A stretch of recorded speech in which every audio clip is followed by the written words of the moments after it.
ang Pangulo ng Republika ng Pilipinas, President Ferdinand R. Marcos Jr.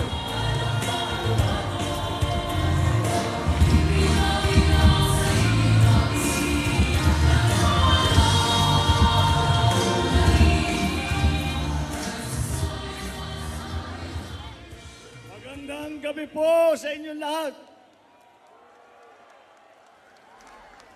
Babatiin ko po ang ating mga kasamahan na nandito ngayon upang ipagdiriwang ang pagbago ng Pilipinas. Andito po ang dati nating Pangulo, former President Gloria Macapagal Arroyo. Andito po ang mga ating kasama sa Senado, Senator Jingo Estrada, Senator Lito Lapid, Senator Bong Revilla. Andito rin si House Speaker Martin Romualdez at ang ibang mga miyembro ng House of Representatives. Andito po ang ating Executive Secretary, Chief Luke Bersamin, at ang ating kalihim na mga iba't ibang departamento na kasama sa kabinete. Andito rin po ang ating mga sundalo, mga commanding general, officers, enlisted personnel ng AFP. At siyempre naman po, delikado ko pag hindi ko tinapos ang binuo ang aking pagpakilala ang ating First Lady Luis Araneta Marcos. Kasama rin po natin ang ating mga local government officials, my fellow workers in government, our friends in the different religious groups, ang ating napakahalaga na kasamahan, partners in the private sectors, mga kababayan, magandang gabi po sa inyong lahat.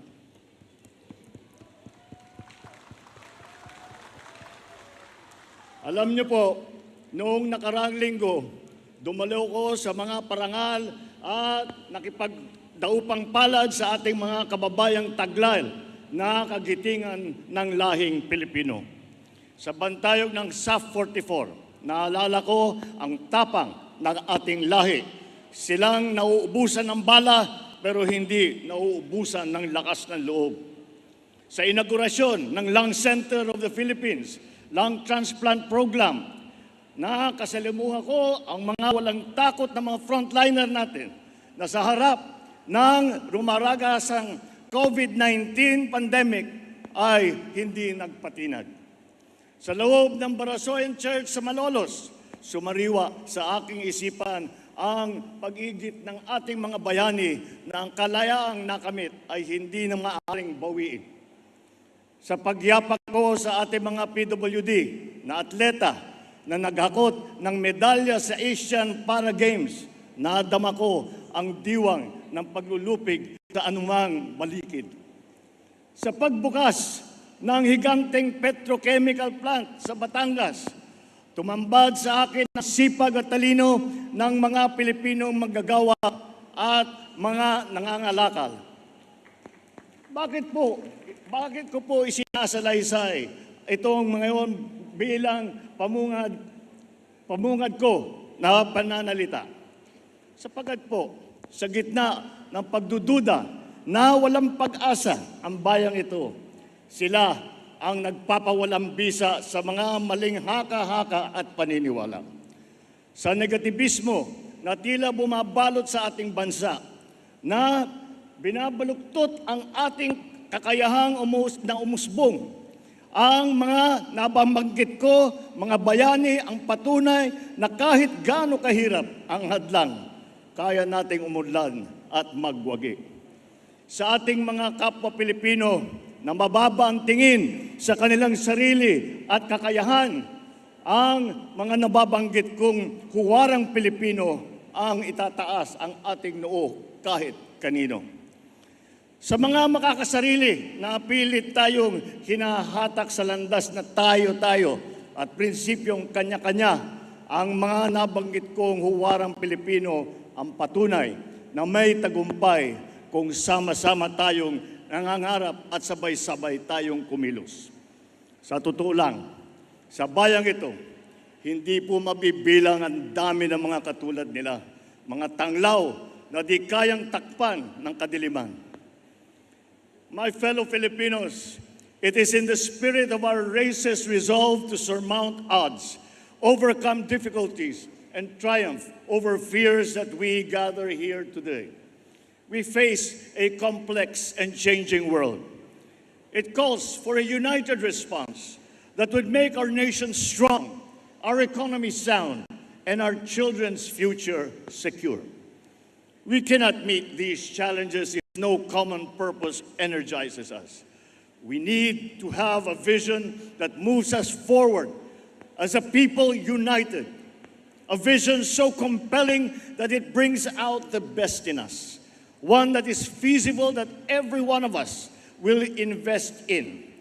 We must restore faith in ourselves by taking stock of what makes us a strong people, a resilient nation.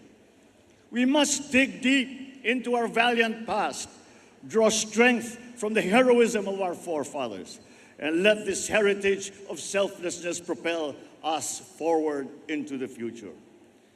Malalim at marami po ang ating pinaguhugutan ng lakas.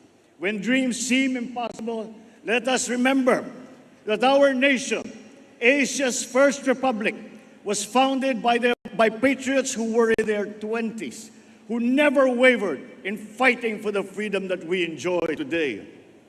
Because when stakes are high, let us recall how Bataan and Corregidor survivors went and rebuilt a nation whose cities were in ruins, but whose spirits were not.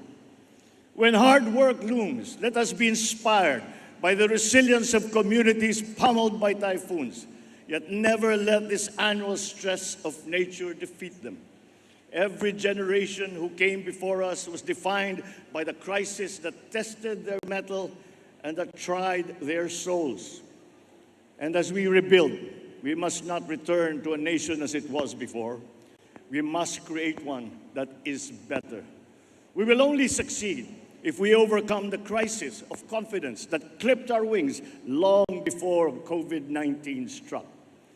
We have to begin by restoring faith in ourselves, belief in our strengths, and trust in our institutions.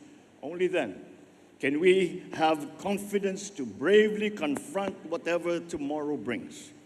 Ang balakid na nakakahambalang sa ating pag-unlad ay ang kawalang tiwala natin sa ating mga sarili, sa ating mga institusyon. Bakit marami sa atin ay napakababaw ng pagtingin sa ating kakayahan?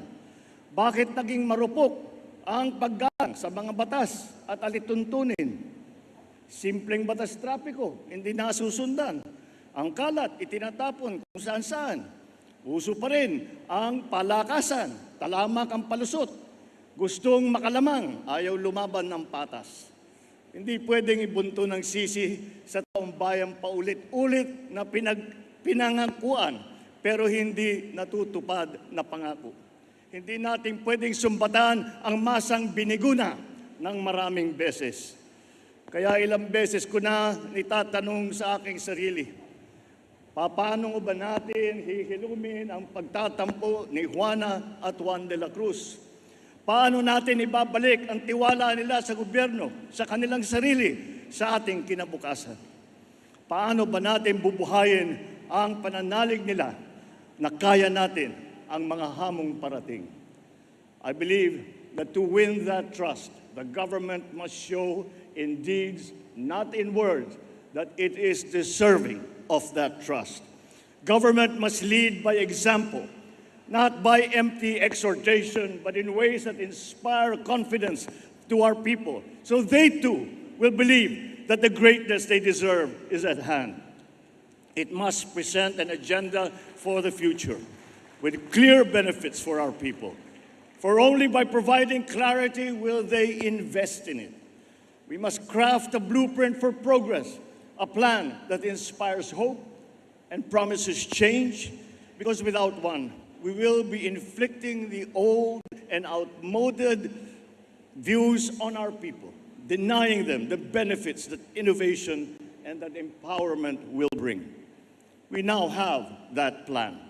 the Philippine Development Plan of 2023 to 2023. Binalangkas ito ng lahat ng mga departamento ng ating gobyerno. Nagtoka ng mga gawain, nagkasa sa bawat sektor, sa bawat sulok ng ating bansa upang sama-sama tayong bumangon muli. It enumerates the sectors to which funds should be channeled. What nurturing policies must be planted so that these can contribute to the overall growth that we desire. It lists the infrastructure which we are building better and more. It paints the ideal human development index that we are all working to achieve.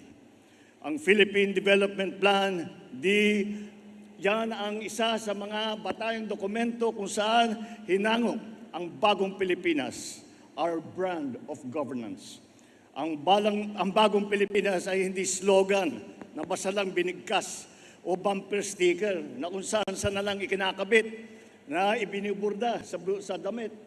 Ang layunin ng Bagong Pilipinas ay maglatag ng mga mithiin na dapat natin makamtan para sa kinabukasan ng ating bayan. Tapos na ang patsi-patsi na plano na iiba-iba na ang nangyayari lang ay nagkakawatak-watak tayo. It is time for bold thinking, accompanied by the strong will to execute it.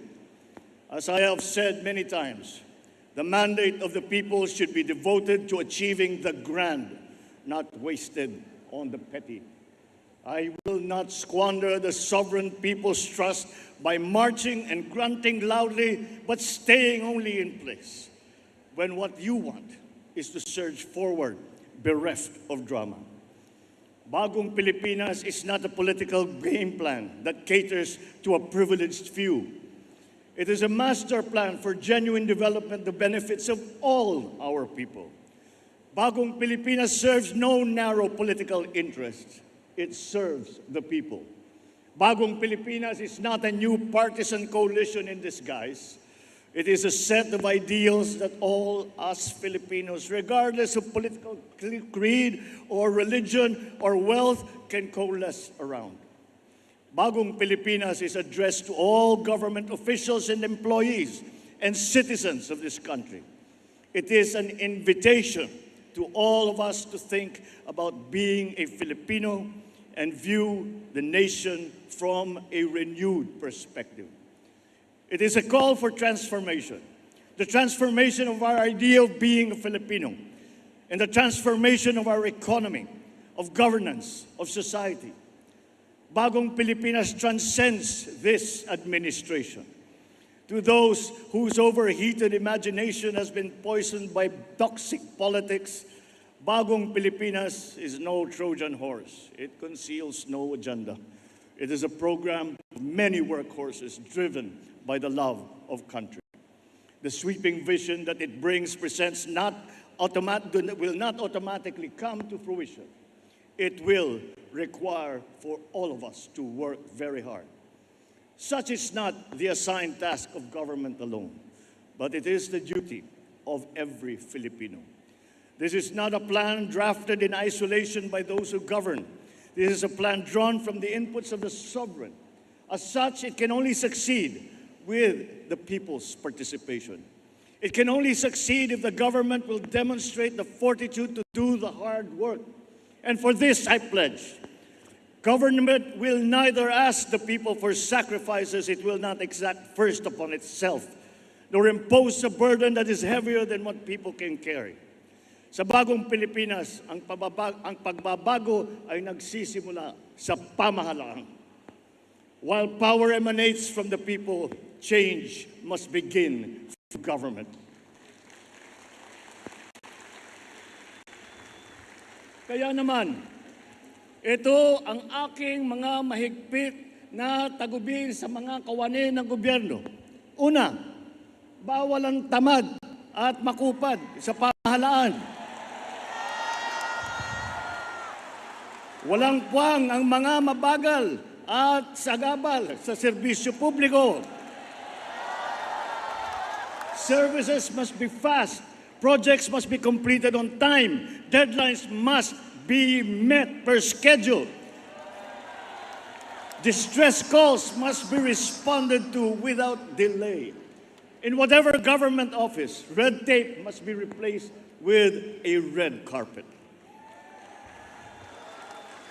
At saka palitan na ninyo yung sungit ninyo, palitan na ninyo ng ngiti.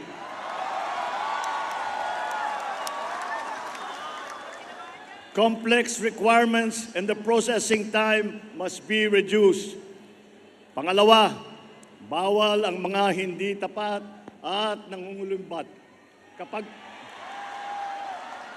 Kapag pera ng bayan ang nawala dahil sa katiwalian, ang mga taong paglalaanan sana ng pondong naglaho ay nananakawan. Sa Bagong Pilipinas, bawal ang waldas.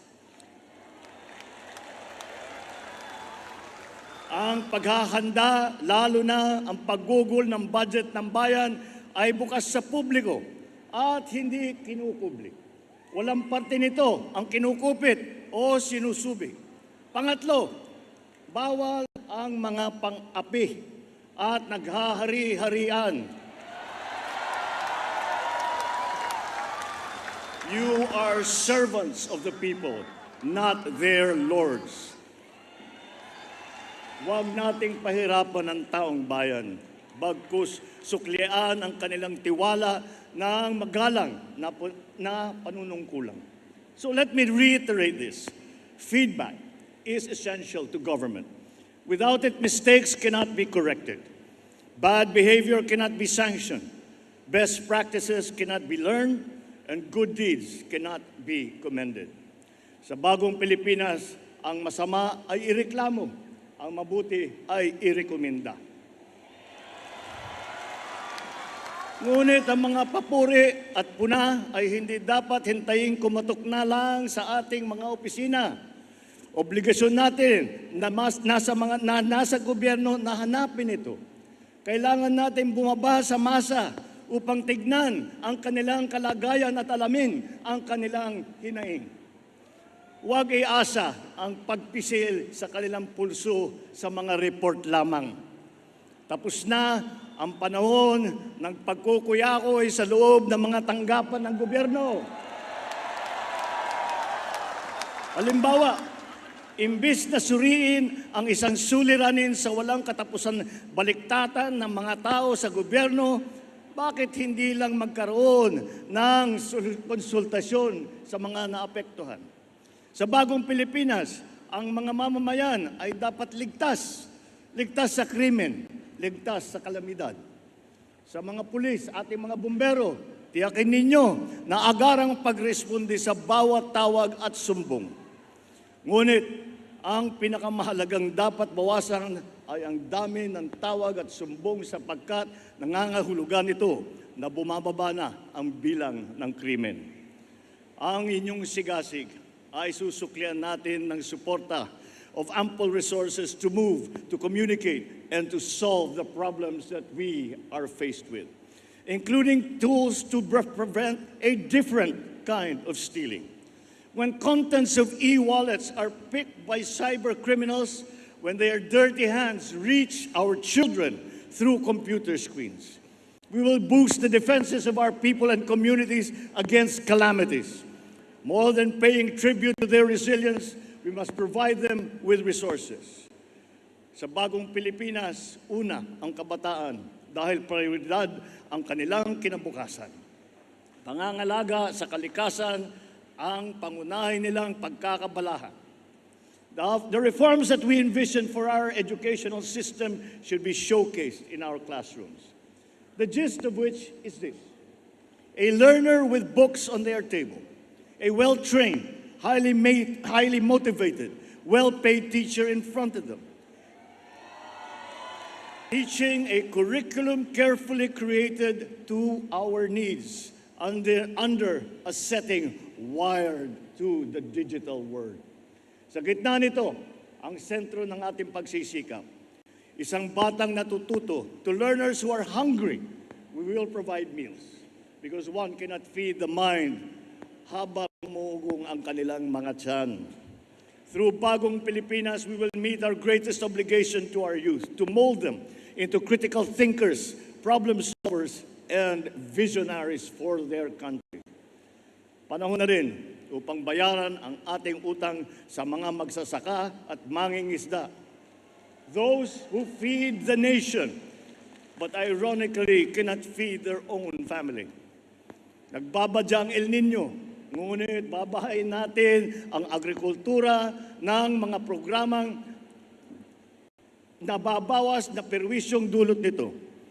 Sisiguraduhin natin na hindi malulunod ang mga pinagpaguran ng ating mga kababayan sa kanayunan.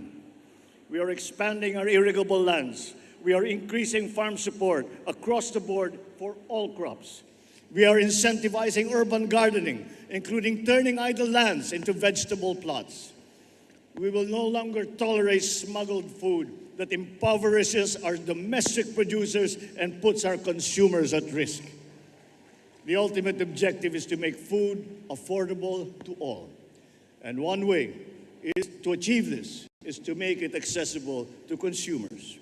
We are addressing trading and transport bottlenecks. Itinigil din natin ang katotohanan sa pagkokotong sa daan at sa pantalan sapagkat ang tong ay nagiging presyong ipinapatong sa mga mamimili. Sa mga barangay, ang kaayusan at kalinisan ay gawin nating tuloy-tuloy. Ang bawat bakanting lupa sa inyong nasasakupan ay gawing halaman at gulayan. Sa mga barangay at SK official, maging modelo kayo ng isang tunay na mabuting mamamayan.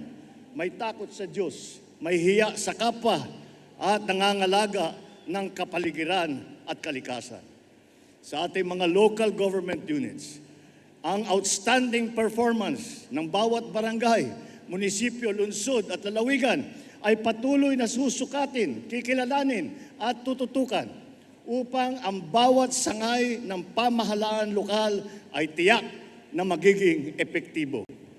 Sa mga miyembro ng ating kabinete, pangungunahan ninyo ang mga Bagong Pilipinas Town Hall meetings sa mga rehiyon. Ilahad ang mga bagong patakaran at mga bagong programa. Ipadama ninyo ang mga pagbabago na ginagawa at gagawin pa ng inyong departamento at hikayatin ang suporta ng bawat Pilipino sa mga patakaran at programang ito. Sa sambayanang Pilipino, araw-araw tayo mananalangin, magsusumikap at kumilos upang maging mas maginhawa ang pamumuhay ng bawat isang Pilipino sa ilalim ng Bagong Pilipinas. Sa Bagong Pilipinas, may pag-asa ang lahat. Ang pag-asa ng bayan ay nasa ating lahat. Mabuhay ang bawat Pilipino, mabuhay ang Pilipinas, mabuhay ang Bagong Pilipinas! Muli, President Ferdinand R. Marcos Jr. Mga kaibigan, sabay-sabay po natin isigaw, mabuhay ang Bagong Pilipino! Mabuhay ang Bagong Pilipinas!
Magsikap ng mabuti at nang kuminhawa tayo.